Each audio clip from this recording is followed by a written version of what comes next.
How can a group of people violate a young girl and walk away as if nothing happened?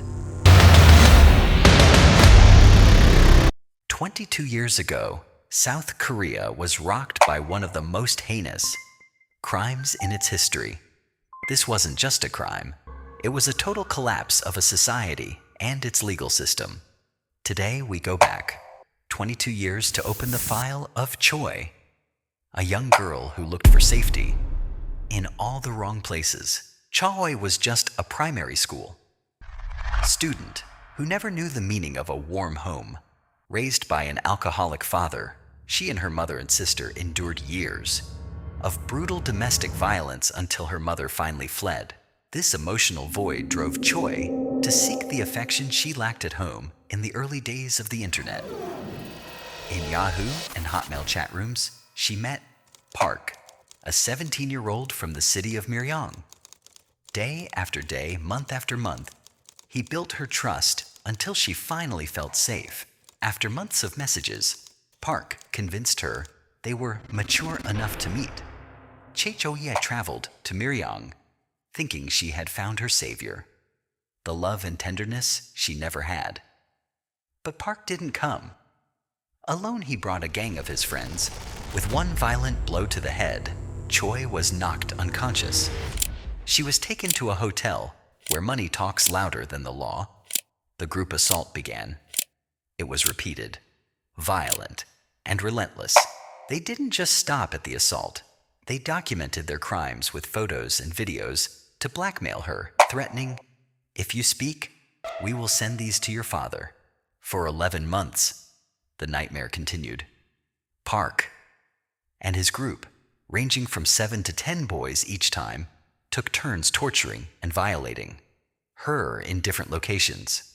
A full year of psychological and physical terror met with a silence, born of fear and a broken family. It was Choi's aunt who first noticed the change. The hollow eyes of a girl who was no longer herself. After being urged by her aunt, Choi confessed everything. On November 25th, 2004, her mother reported the crime to the police under a strict agreement of confidentiality. But the opposite happened. Choi was met with accusations from the police themselves, who claimed she lured the boys with provocative clothes.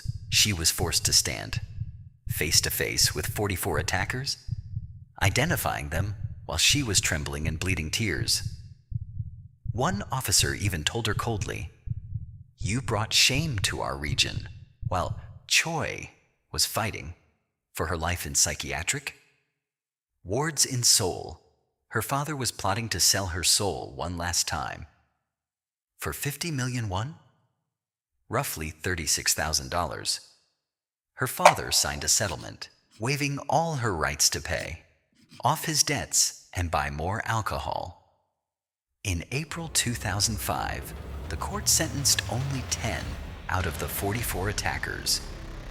They were released with light sentences under the excuse that they were under the legal age and could be rehabilitated. In June 2024, the file was ripped open again. A Korean YouTuber began doxing the 44 attackers, revealing their names and current lives. Park was found working in a restaurant. Another was a successful car salesman. This time, Korean society showed no mercy. The restaurant was boycotted and closed, and the attackers were fired from their jobs. After 2 decades, Choi finally felt that someone heard her pain. Her story was even immortalized in the 2013 film Han Gong-ju.